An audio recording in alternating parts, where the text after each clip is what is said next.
আলাইকুম ওয়া রাহমাতুল্লাহি ওয়া বারাকাতুহু। পাগল ইউটিউবার অনেক চ্যানেল থেকে আপনাদেরকে স্বাগতম। আপনারা অনেকেই কমেন্টে জিজ্ঞেস করেছেন যে ডিএলএস বিশ্বকাপ বা ডিএলএস এর সবচেয়ে দামি কাপ কোনটি, ওই দামি কাপটি নেওয়ার পর ডিএলএস এ কী হবে।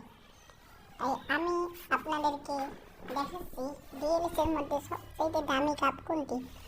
দেখেন, আপনি যত বড়ই খেলোয়াড় না হন না কেন, আপনি যদি স্টেডিয়াম ফুল ম্যাচ না করেন তাহলে আপনি কোনোদিনই বিশ্বকাপ নিতে পারবেন না।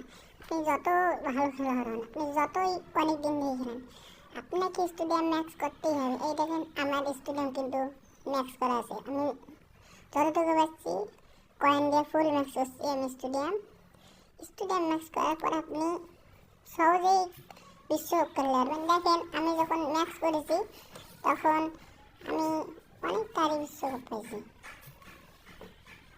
যেমন দেখেন, আপনি ডিএলএস এ প্রথম যখন খেলাবেন তখন এগুলো কাপের সাথে তো আপনি খেলাইছেন অবশ্যই। এগুলো কাপ খেলার পরে আপনি এই কাপে চলে আসবেন, ডিভিশন M82।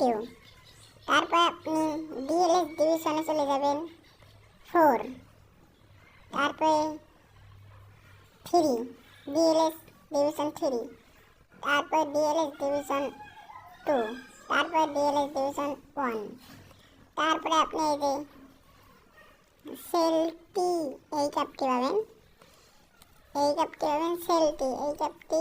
তারপরে আপনি লেজেন্ডারি ডিভিশন পাবেন, তারপরে অল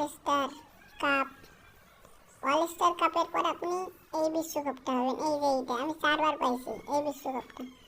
তারপরে আপনি বিশ্বকাপের পর আপনি পাবেন অল স্টার কাপ। এইটা কাপ ডিএলএস এর মধ্যে সবচেয়ে দামি কাপ, অল স্টার কাপ। এটা মানে আপনি সব কাপ নিয়েছেন। দেখেন, আমি স্টেডিয়াম ম্যাক্সের ফলে আমি শুধু একটা করে কাপ নিয়ে আমি বিশ্বকাপে এসেছি। দেখছেন, শুধু একটা করে, আমি বেশি কাপ কিন্তু নিইনি। আমি একটা ম্যাচে একবারই খেলেছি, বিশ্বকাপে অনেক আগে উঠছি, সেই জন্য আমি বিশ্বকাপ 4টা খেলেছি, অল স্টার 2টা খেলেছি। তারপরে আপনার একসাথে 3টা খেলা হয়, আপনারা জানেন 4টা না 3টা খেলা হয়।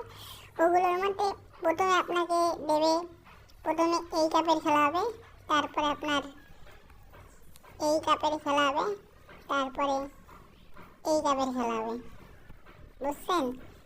তারপর আপনি যেই কাপে করবেন ওই কাপে উঠবে। তারপরে এখানে আপনার আছে এই যে bronze cup, silver cup, gold cup, diamond cup, DLS cup, DLS